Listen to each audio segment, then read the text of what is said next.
Hello and very warm welcome to all of you. कैसे हैं आप सब? मैं आपका मेंटर और आप देख रहे हैं लर्न इंग्लिश विदाउट रूल्स का वही स्पेशल सेशन जो आपको उपलब्ध कराए गए प्रीवियस ईयर के सेट के आंसर और डिटेल एक्सप्लेनेशन पर आधारित है।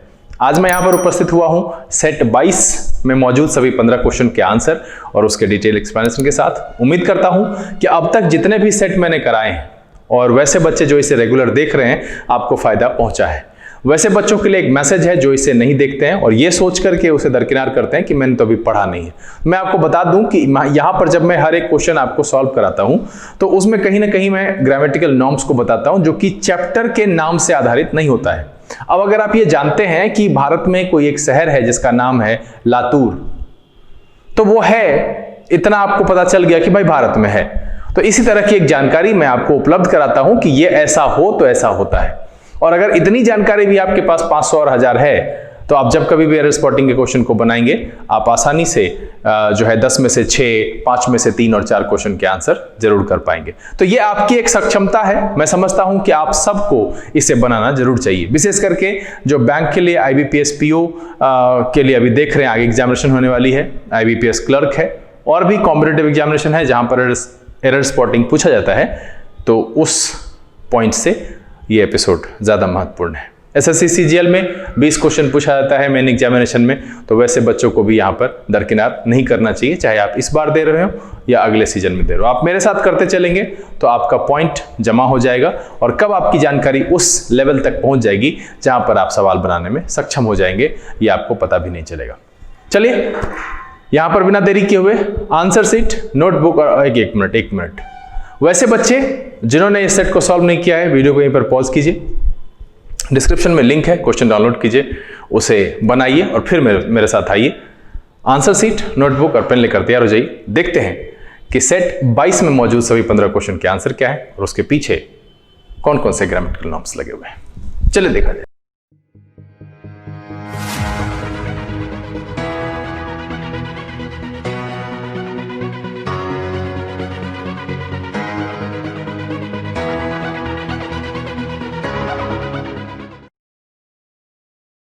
आइए अब हम आज के सेशन की शुरुआत करते हैं और ये जानने की कोशिश करते हैं कि सेट 22 में मौजूद सभी 15 क्वेश्चन के आंसर क्या है और उसके पीछे कौन कौन सा ग्रामेटिकल नॉर्म्स लगा हुआ है। सेशन को शुरू करने से पहले जो लोग इस चैनल पर नए हैं चैनल को सब्सक्राइब करना और बेल आइकन प्रेस करना नहीं भूलेगा ताकि यहाँ से अपलोड की गई वीडियो की नोटिफिकेशन आपको मिले, आपका कोई भी सेशन मिस ना हो।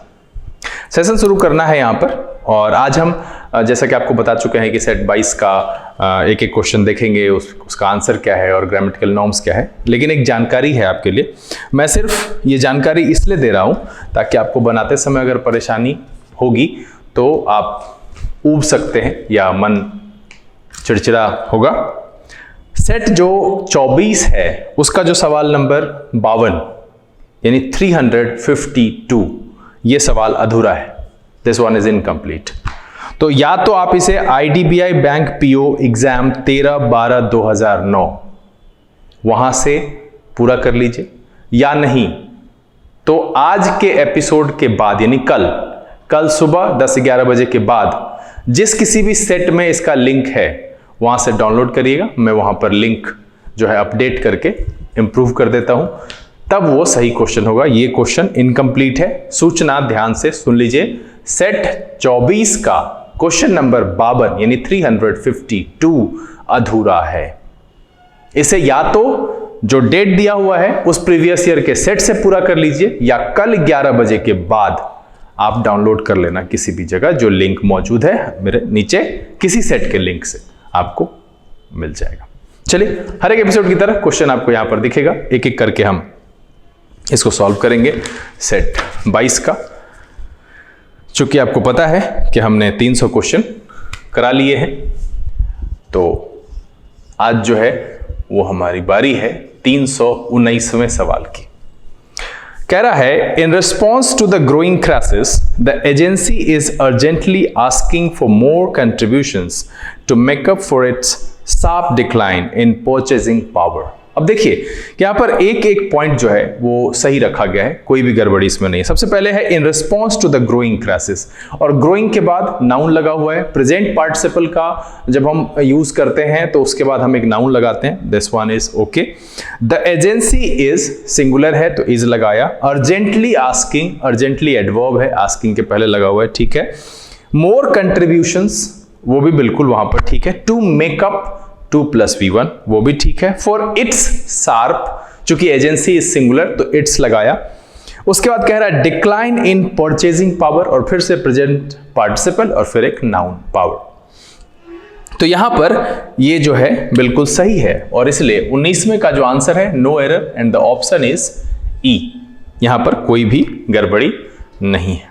चलिए अगला सवाल देखा जाए, 20वां। कह रहा है the tennis player easy through the opening set.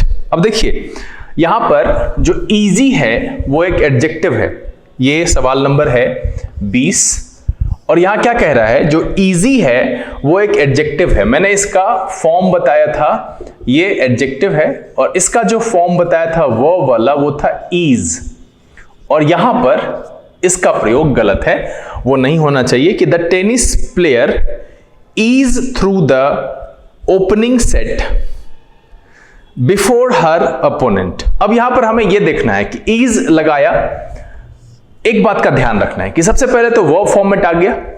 अब यहां कह रहा है कि टेनिस प्लेयर सिंगुलर है तो इज वहां पर होना नहीं चाहिए, तो हम पहले सेंटेंस के संदर्भ को देख लेते हैं। आगे क्या है, रैलीड टू टेक, तो पास्ट है, इसीलिए जो इस सेंटेंस में इसका यूज होगा वो होगा ईज्ड। ठीक है, क्या हो जाएगा, the tennis player eased through the opening set before her opponent rallied to take the final 2 sets. तो मतलब यहां पर क्या हो जाएगा, ईज्ड का प्रयोग करेंगे, एंड दैट्स व्हाई जो 20 नंबर सवाल है उसका जो जवाब है वो ए है। यहां पर समझने वाली बात क्या है कि इजी इज एन एडजेक्टिव, और मुझे यहां पर वर्ब के फॉर्मेट लगाने हैं। मैंने कहा इज लगेगा, फिर मैंने कहा कि हमें फॉर्म भी मिलाना है, चूंकि मैं आपको एक्सप्लेनेशन देता हूं, और मैंने पहले भी कहा है कि हम यहां से सेंटेंस इंप्रूवमेंट, फ्रेज रिप्लेसमेंट, इन सब की बात को भी देखते चल रहे हैं, इसलिए मैं इतना डिटेल में आपको बताता हूं। तो इज में अगर सिंगुलर है तो उसका सिंगुलर फॉर्म V5 लगेगा। जब हम आगे देख रहे हैं तो पास्ट है, इसीलिए क्या हो जाएगा, ईज्ड, और इसलिए जो 20 का आंसर हो जाएगा वो हो जाएगा ए। चलिए 21वां सवाल देखा जाए। 21वें सवाल में कह रहा है कि aggression in some teenage boys may be linkage, नहीं, जब मे है प्लस बी है प्लस पास्ट पार्टिसिपल, ठीक है, पार्टिसिपल, तो इसलिए हो जाएगा लिंक्ड, मे बी लिंक्ड। यहां क्या हो जाएगा कि aggression in some teenage boys may be linked to overly large glands in their brains, a new study has found. मतलब है कि वो संभव है कि लिंक हो सकता है ग्लैंड के साइज बड़े होने से, जो रिसेंट स्टडी है उसमें ये पता चला है, और इसीलिए जो 21वें का आंसर हो जाएगा वो हो जाएगा बी। हमने ऐसा इसलिए किया क्योंकि बी के बाद हम पास्ट पार्टिसिपल का प्रयोग करते हैं, मे बी लिंक्ड, और तब जाकर के ये सेंटेंस बिल्कुल सही हो जाएगा। इसीलिए जो 21 नंबर का आंसर है वो हो गया आपका बी। चलिए 22वां देखा जाए। The merchant counted the number of pearls to make sure that none of them. तो सबसे पहले मैंने क्या बताया था, यहां पर लिखा हुआ है none of them। तो मैंने कहा था कि जब हम ऑफ का प्रयोग सिलेक्शन के लिए करते हैं तो ये जो है वो प्लूरल होना चाहिए, जो कि यहां पर है। चलिए अब इसका नेचर जानते हैं कि ये सिंगुलर भी हो सकता है और प्लूरल भी हो सकता है, ये डिपेंड करता है कि नेचर क्या है। तो देखिए यहां पर मैं जो बात रिलेट करने वाला हूं वो आपको वो भी ध्यान में रखना चाहिए, उस पे सवाल आता है कि एक दिन याद होगा मैंने आपको बताया था अ नंबर ऑफ, और मैंने बताया था इसके साथ नाउन प्लूरल और वर्ब भी प्लूरल। आज यहां पर जो चर्चा है वो चर्चा है दूसरे की, और बहुत सवाल इस पे पूछा जाता है, the number of plus noun plural plus verb singular. ये ध्यान रखिएगा कि इसी नेचर पर डिपेंड करता है कि एक्चुअली नन किसके लिए प्रयोग किया गया है। नन को हम सिंगुलर प्लूरल दोनों रख सकते हैं, कोई दिक्कत नहीं है, इसमें कोई परेशानी नहीं है। आप अगर अब यहां पर देखेंगे, देखिए यहां इसके साथ क्या है, वर्ब का नेचर कैसा है, सिंगुलर है। तो देखिए यहां पर चूंकि V2 लिया गया है काउंटेड, तो आपको उससे पता नहीं चलेगा कि एक्चुअली है क्या।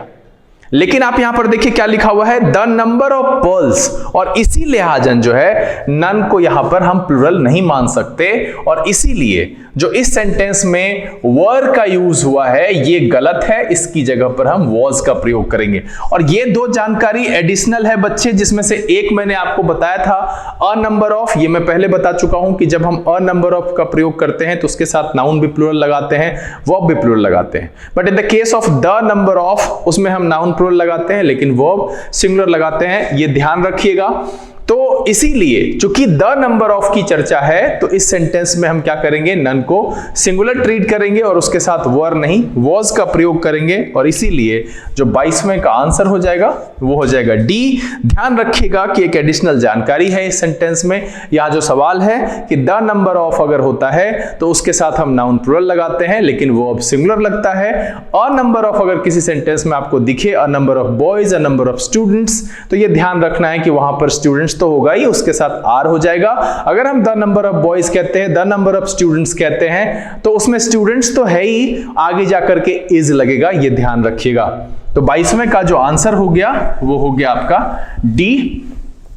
चलिए 23वां सवाल देखा जाए, और देखिए कि 23वां सवाल मैं कहूंगा कि इसमें इंग्लिश से ज्यादा जो मतलब कोई ग्रामर के नॉर्म्स की बात करूं मैं, उससे ज्यादा कहीं ना कहीं व्यवहारिकता की है। आप अगर इस चीज सेंटेंस को ठीक से समझने की कोशिश करेंगे तो हम बात किस चीज की कर रहे हैं, हम डाइविंग को जो है एक एक्शन की तरह दिखा रहे हैं, और हम डाइविंग की ही बात कर रहे हैं कि अगर आप डाइविंग कर रहे हो कि when someone is diving into the deep sea, इस तरीके से हम कहना चाह रहे हैं ही और she should always take care that oxygen cylinder is tied to the back tightly, है ना। ये चीज हम कह रहे हैं कि अगर कोई डाइव करता है, मतलब समुद्र में जब वो गोताखोर कोई गोता लगाता है, तो उसको ये ध्यान रखना चाहिए कि ऑक्सीजन सिलेंडर जो है वो ठीक ढंग से बांधा गया है। लेकिन यहां जो लिखा हुआ है when deep sea diving is dangerous, इस तरीके का लगता है कि हम उसकी क्वालिटी की चर्चा कर रहे हैं। हम यहां पर डीप सी डाइविंग को जब एक साथ लिख रहे हैं तो यहां पर एक्शन की बात प्रतीत नहीं हो रही है, तो इसीलिए जो है इसको हम क्या करेंगे, डाइविंग को जो है प्रायोरिटी देंगे कि डाइविंग इनटू डीप सी, और तब जाकर के ये सही होगा। यहां जो लिखा हुआ क्रम है वो गलत है। क्या हो जाएगा, when diving into deep sea one should always take care.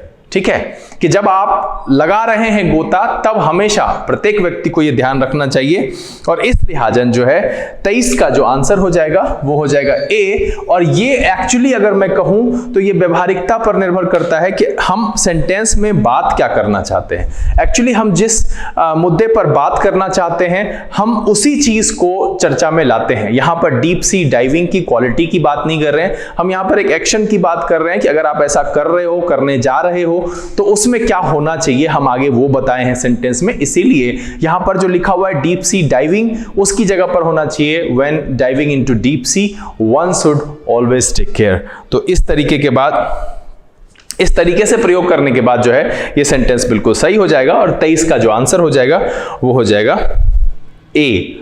चलिए 24वां देखा जाए, कह रहा है कि as the salary did not match his expectation he did not accept the job. बिल्कुल उसका जो उम्मीद है, यहां पर जो सेंटेंस लिखा हुआ है कि देखिए ऊपर वाला हिस्सा जो पहला सेंटेंस है वो भी पास्ट में है, दूसरा सेंटेंस है वो भी पास्ट में, कह ये रहा है कि चूंकि सैलरी उसके उम्मीद को मैच नहीं करती है वो जॉब ज्वाइन नहीं करेगा।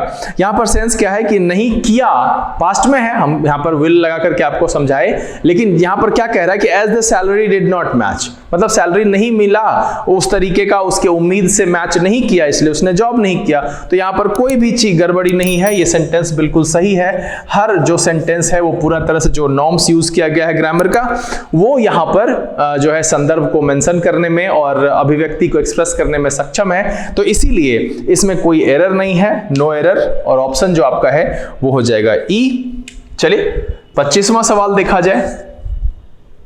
इस सवाल को देखिए कि फिर से मैं कहूंगा कि अगर यहां पर देखेंगे तो अनावश्यक प्रयोग है, और जब किसी भी सेंटेंस में कोई भी शब्द या कोई भी शब्द का समूह अनावश्यक रूप से लिखा जाता है तो आप अगर एक अच्छे रीडर हैं, एफिशिएंट रीडर हैं, तो आपको ये बात पकड़ में आती है। मैं आपसे बस ये कहूंगा कि इस क्वेश्चन के बारे में जरूर लिख करके बताइए कि क्या आपने ये एक्सप्लेनेशन मेरे हिसाब से जो मैं एक्सप्लेनेशन दे रहा हूं उसी हिसाब से सोच करके बनाया था, आपका सही हुआ या गलत हुआ, लिख करके मुझे जरूर बताइएगा।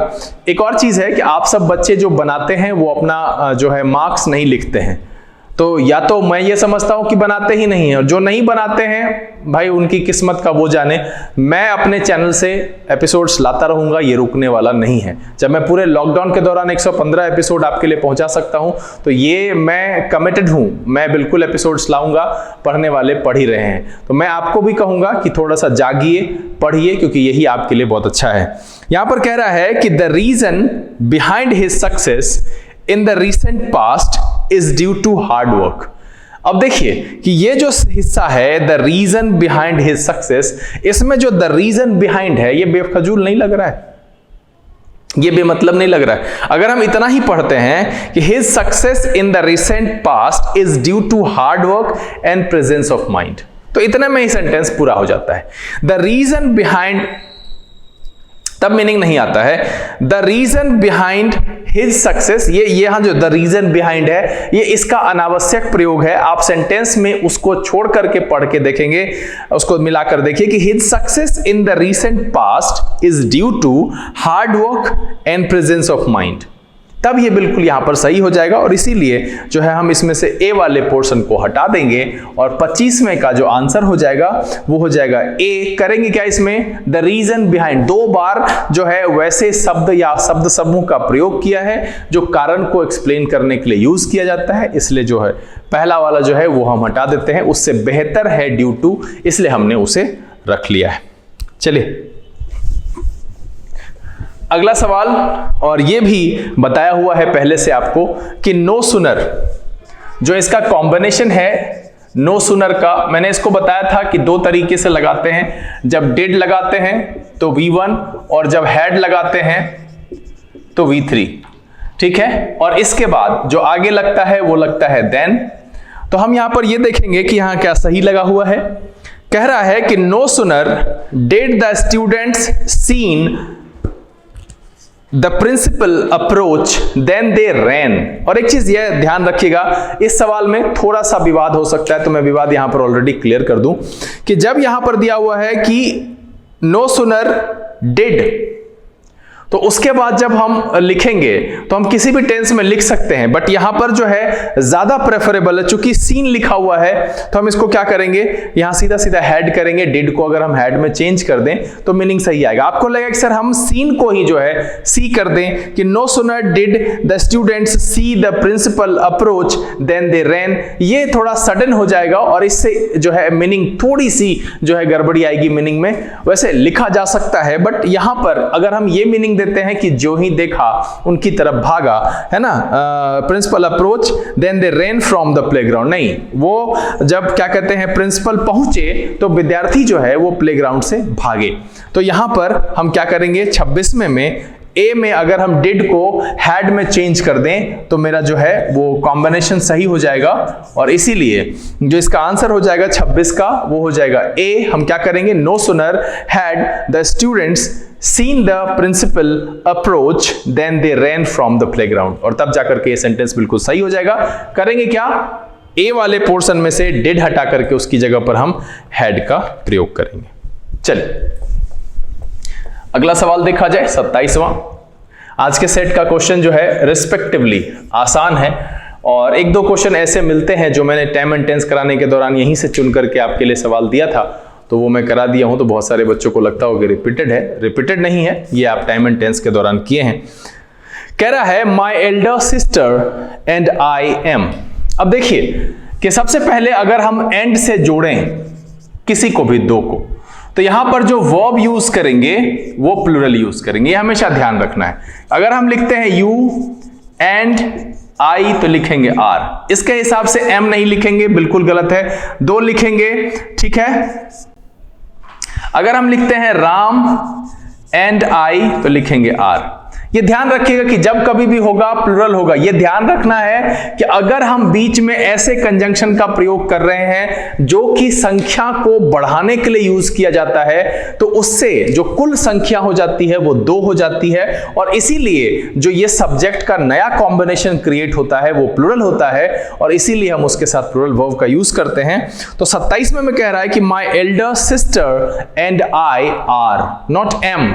यहां पर जो m का प्रयोग है वो बिल्कुल गलत है, इसकी जगह पर r होगा, क्योंकि 2 लोग हैं यहां पर, एल्डर सिस्टर और मैं, तो दोनों मिलाकर के जो है यहां पर ये बात होगी कि m को हटाएंगे और r का प्रयोग करेंगे, और इसीलिए जो 27वें का आंसर हो जाएगा वो हो जाएगा a। ये ध्यान रखना है, करना क्या है कि हम यहां से m को हटा देंगे, उसकी जगह पर r का प्रयोग करेंगे।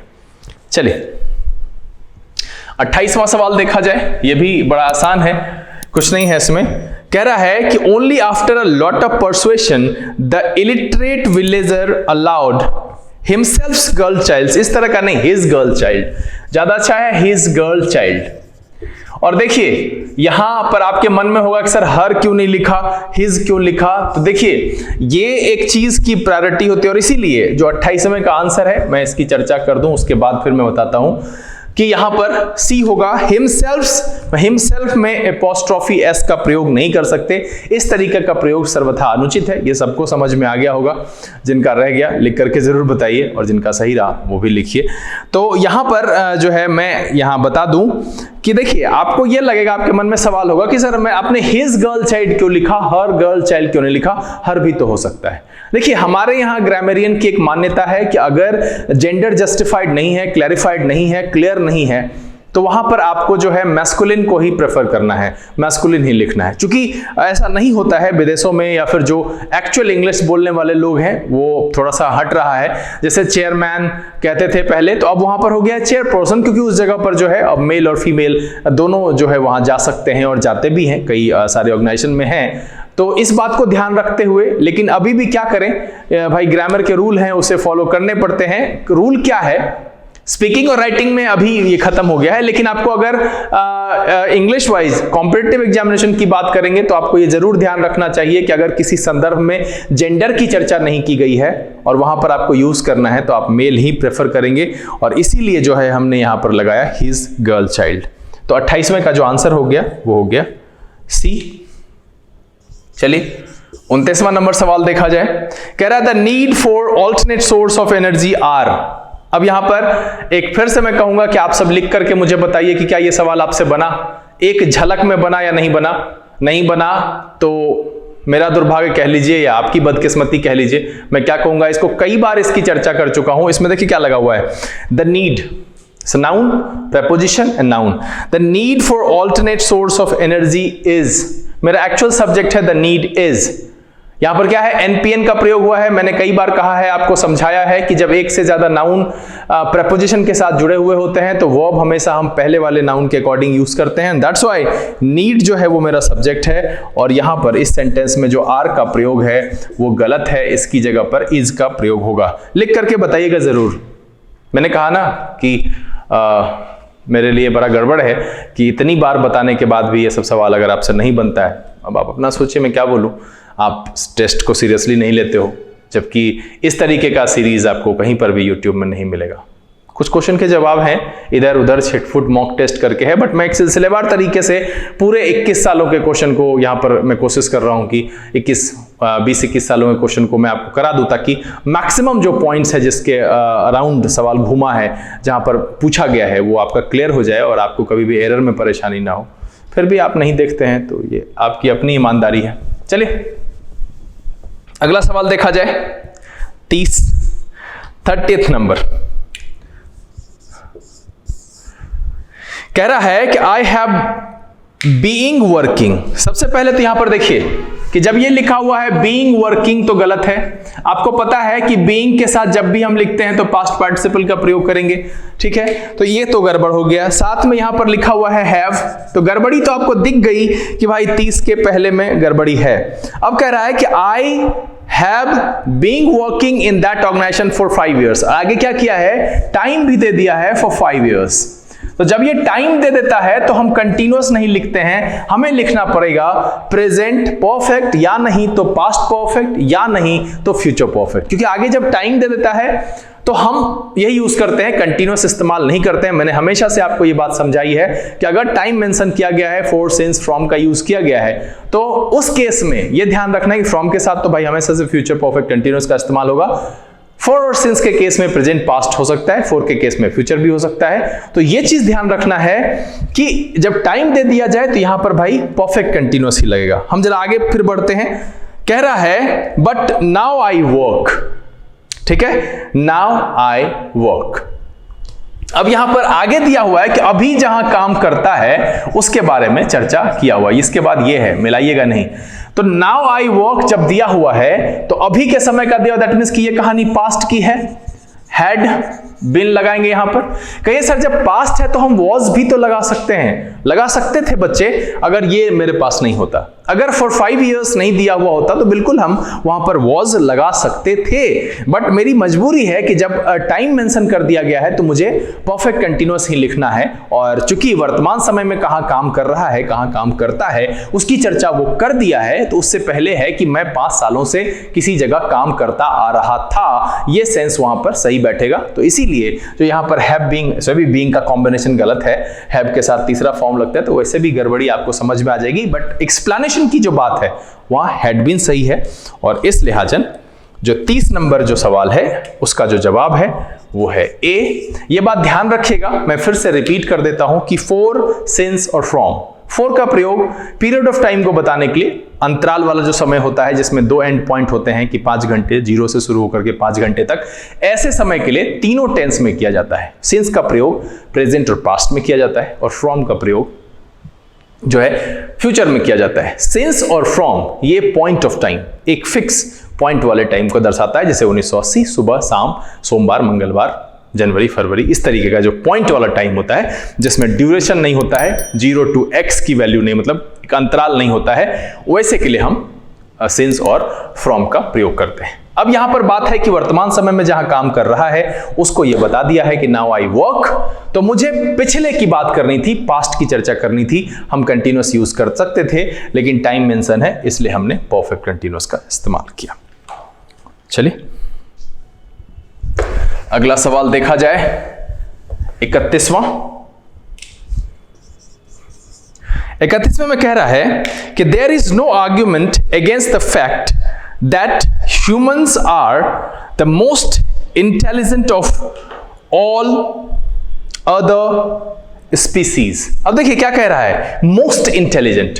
ये बात ध्यान रखिएगा कि जब हम सुपरलेटिव लिखते हैं तो वो सबसे होता है, उसको ग्रुप करने की जरूरत नहीं है, ऑल अदर नहीं, ठीक है, सीधा सीधा लिखते हैं राम इज द बेस्ट, तो यहां पर सबसे हो गया वो। जब हम कहते हैं द बेस्ट तो वो सबसे हो गया, ऑल अदर लिखना यहां पर गड़बड़ है, इसमें जो है अदर का प्रयोग नहीं होगा, इसलिए जो है 31वें का डी आंसर हो जाएगा। एक बार फिर से मैं आपको समझा देता हूं कि देखिए सुपरलेटिव का मतलब होता है कि सबसे, वहां पर ऑल अदर कहने की जरूरत ही नहीं है। ये जब हम कंपेयर करेंगे ना तो उस केस में लिखेंगे, ठीक है, क्या लिखेंगे कि Ram is more intelligent then all other boys.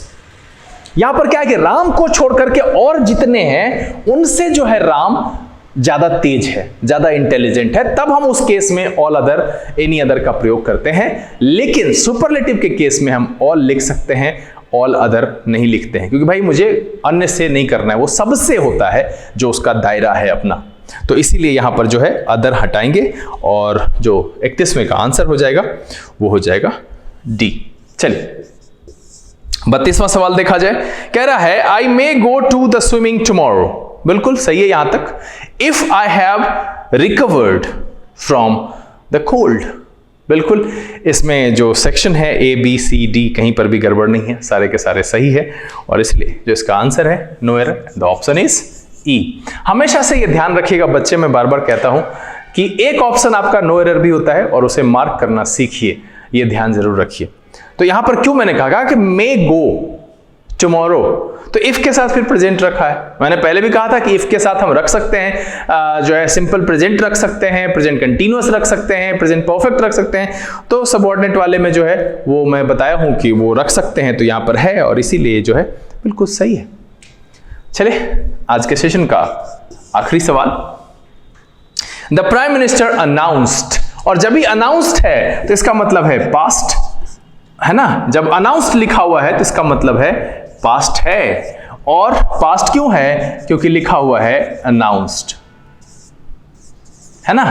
आगे लिखा हुआ है कि that the taxes will be, नहीं, जब ये पास्ट है तो would be, not will be. यहां पर क्या होगा, वुड का प्रयोग होगा। क्यों, क्योंकि हमारे जो संदर्भ है, हमारा जो सेंटेंस है, उसमें जो रिपोर्ट किया गया है जिस वर्ब से, वो लिखा हुआ है अनाउंस, तो आगे जो है वो पास्ट ही यूज होना चाहिए, इसलिए विल नहीं वुड होगा। और इसीलिए जो 33वें का आंसर हो जाएगा वो हो जाएगा बी। ये ध्यान रखिएगा कि जब सेंटेंस में रिपोर्टिंग वर्ब पास्ट में हो तो बाकी अदर सेक्शन जो वर्ब का होता है वो भी पास्ट में ही होता है। उम्मीद करता हूं कि आज के सेट में मौजूद सभी 15 क्वेश्चन, वैसे तो सेट 22 के क्वेश्चन बहुत ही आसान थे, पुरानी कुछ पुनरावृत्ति थी, आज यहाँ पर एक नई जानकारी आपको मिली, वो भी नन से रिलेटेड, बाकी तो यहाँ पर सब पिछली ही बातें थी। हाँ, एक और जानकारी मिली कि जब एक से ज़्यादा जो है नाउन या प्रोनाउन आपस में जुड़े हुए हों, एंड से जुड़े हुए हों, ऑल्टरनेट ऑप्शन ना हो, संख्या कलेक्टिव हो रही हो और एक से ज़्यादा जो है व्यक्ति, वस्तु या स्थान को दर्शा रहा हो, तो वैसे केस में हम प्लूरल का इस्तेमाल करते हैं। ऐसा नहीं कि आई के बगल में हम एम लिख देंगे। जब लिखा हुआ है यू एंड आई तो आर होगा, राम एंड आई तो आर होगा, यानी कि प्लूरल होगा। अब जरूरी नहीं आर ही हो, हैव भी हो सकता है, तो ये ध्यान रखना है, वर भी हो सकता है। उम्मीद करता हूं कि ये वीडियो बड़ा ही अच्छा लगा होगा, बहुत कुछ सीखने के लिए मिला होगा, आपको अच्छे अंक प्राप्त हुए होंगे। आप अपने अंक नीचे लिख करके सूचित जरूर करें। ये वीडियो पसंद आया आप इसे लाइक कर दें। अगर आपने चैनल सब्सक्राइब नहीं किया है प्लीज़ सब्सक्राइब कर लीजिए और बेल आइकन जरूर प्रेस कीजिएगा, ताकि यहाँ से अपलोड की गई वीडियो की नोटिफिकेशन आपको मिले और आपका कोई भी सेशन मिस ना हो। जो लोग पहले से जुड़े हुए हैं, मैं बोलता हूँ, कोई करता तो है नहीं, बट मैं यहाँ से बार बार आपसे ये रिक्वेस्ट करता हूँ, ज़्यादा से ज़्यादा शेयर करें, पढ़ें, पढ़ाएं, खुश रहें, मस्त रहें। आपको पता ही है अंत में प्रीवियस ईयर का सेट है, नीचे उसका लिंक है, आप डाउनलोड करिए, बना करके तैयार रहिए, बहुत जल्द हम वहाँ पर पहुँचेंगे भी। एक सुधार की बात मैंने बताई कि सेट 24 का जो सवाल नंबर 52 यानी 352 है वो अधूरा है। कल 11 बजे के बाद आप किसी भी लिंक से, जहाँ पर सेट 24 का लिंक किसी भी वीडियो में मौजूद होगा, आप वहाँ से डाउनलोड कर लीजिएगा। मैं अपडेट कर दूंगा, अपडेट करने में थोड़ा समय लगेगा और फिर आप उसे सही रूप से बनाइएगा। जो लोग बना चुके हैं क्वेश्चन को एक बार देखिएगा जरूर कि आपने क्या गलती की है, क्विट किया, उस सवाल को छोड़ दिया या फिर क्या बनाया, ये जरूर देखना जरूरी है, सवाल गलत नहीं होना चाहिए। बहरहाल अब समय है यहाँ से विदा लेने का। घर में रहिए, मस्त रहिए। अगले दिनों आने वाले समय में परीक्षा है, इसीलिए पढ़ाई पर से ध्यान भटकाइएगा नहीं। मनोरंजन के साथ, परिवार वालों के साथ रहने के साथ साथ अपनी पढ़ाई, अपना कर्तव्य निर्वहन जरूरी है, वो करते रहिए। तब तक के लिए लर्निंग इंग्लिश विदाउट रूल्स के सेशन से this is B K Singh signing off. Keep reading, keep practising. Thank you, God bless you.